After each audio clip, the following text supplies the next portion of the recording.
6:22 now, continuing coverage of our very own Barbara Ciara's iconic career. She is chosen to anchor her final broadcast, as we shared with you on December 1st. Barbara's been on our television screens here at Hampton Roads for more than 40 years, but she has been a force for journalists of color nationwide, too, as News 3 anchor Jessica Larche shares. For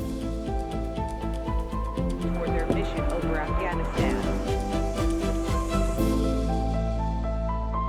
If the country ever needed the unique perspective and expertise of journalists of color, it's right now.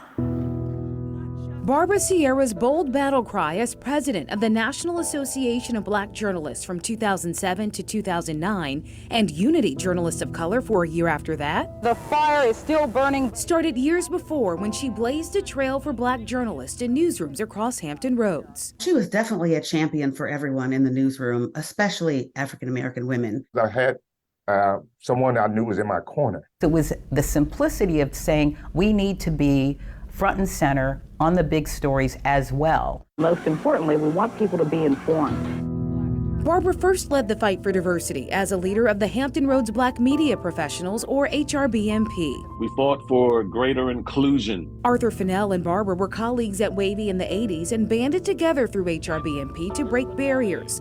With the Echoes of Excellence and Excel Awards, HRBMP put positive stories about the Black community in the spotlight. We fought to make sure that our stories were being told. And behind the scenes, Art Franklin recalls Barbara's wise counsel at Wavy to ensure he got paid his worth. Came back and offered me the salary that I thought I deserved at the time because of Barbara Ciara.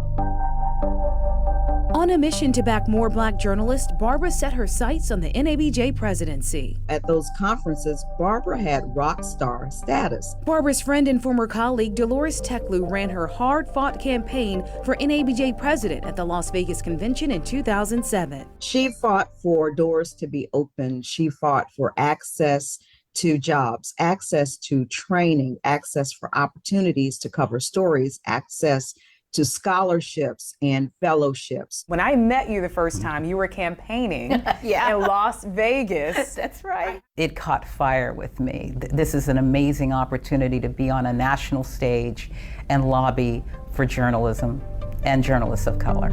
I find it interesting that this question. Barbara became the face in the fight for journalists of color. She was amazing and so diplomatic, yet stern. Kathy Times was at Barbara's side as NABJ vice president and helped lead a diversity census of newsrooms nationwide.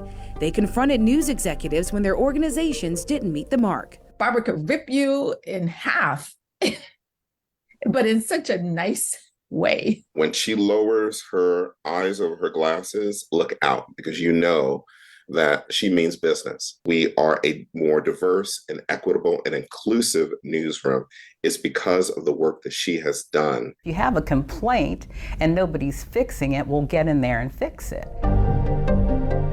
Barbara even confronted CBS News executives when they failed to promote her former colleague, Byron Pitts. Anyone who's ever said more than hello to me in journalism knows it was always my dream to get to 60 Minutes. And she said, young brother, you got it. You got what it takes. Stay the course. That dream came true, but would not have come true without the advocacy of Barbara Ciara and her powerful position as president of NABJ. And that led to Byron's role today as co-anchor of ABC News Nightline. She's one of my real heroes. She's one of the people that inspires me.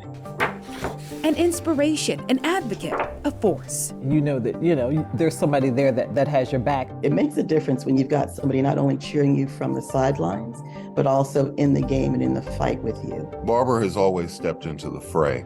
Journalists are always asking other people to step up, and we also have to step up for ourselves. Thank you, Barbara, for stepping up for all of us. In Norfolk, Jessica Larche, News 3.